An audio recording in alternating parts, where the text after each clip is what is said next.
Son of God, share my mind and you don't die. This is the season 3, the episode 524 in the series How to Manifest Immortality, and today's teaching is the function of time.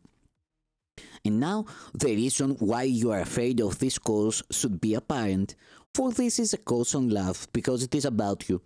You have been told that your function in this world is healing and your function in heaven is creating.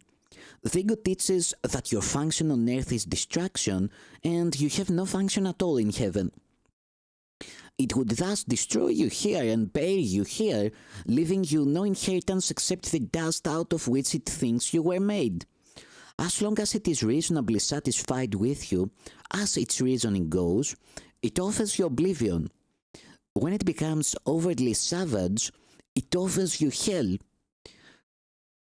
Yet neither oblivion nor hell is as unacceptable to you as heaven.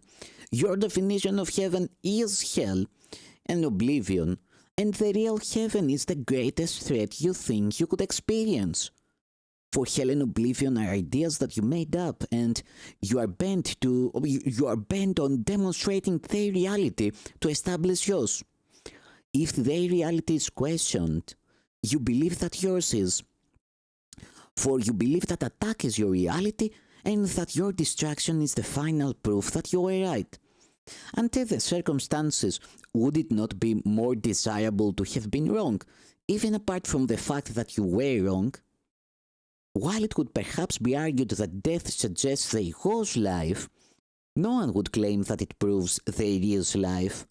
Even the past life that death might indicate could only have been futile if it must come to this and needs this to prove that it was at all. You question heaven, but you do not question this yet. You could heal and be healed if you did question it. And even though you know not heaven, might it not be more desirable than death? You have been as selective in your questioning as in your perception. An open mind is more honest than this. The ego has a strange notion of time, and it is with this notion that your questioning might well begin. The ego invests heavily in the past, and in the end believes that the past is the only aspect of time that is meaningful. Remember that its emphasis on guilt enables it to ensure its continuity by making the future like the past, and thus avoiding the present. By the notion of paying for the past in the future, the past becomes the determiner of the future, making them continuous without an intervening present. For the ego regards the present only as a brief transition to the future in which it brings the past to the future by interpreting the present in past tense. Now has no meaning to the ego. The present merely reminds it of past hurts, and it reacts to the present as if it were the past. The ego cannot tolerate release from the past, and although the past is over, the ego tries to preserve its image by responding as if it were present. It dictates your reactions to those you meet in the present from a past reference point, obscuring their present reality.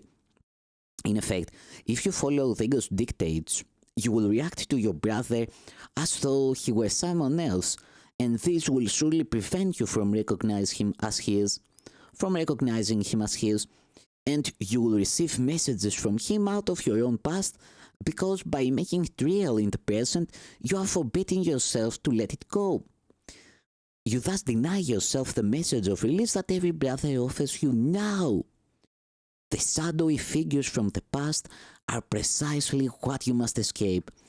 They are not real and have no hold over you unless you bring them with you. They carry the spots of pain in your mind, directing you to attack in the present in retaliation for a past that is no more. And this decision is one of future pain. Unless you learn that past pain is an illusion, you are choosing a future of illusions and losing the many opportunities you could find for release in the present. The ego would preserve your nightmares and prevent you from awakening and understanding their past. Would you recognize a holy encounter if you are merely perceiving it as a meeting with your own past? For you would be meeting no one, and the sharing of salvation, which makes the encounter holy, would be excluded from your sight.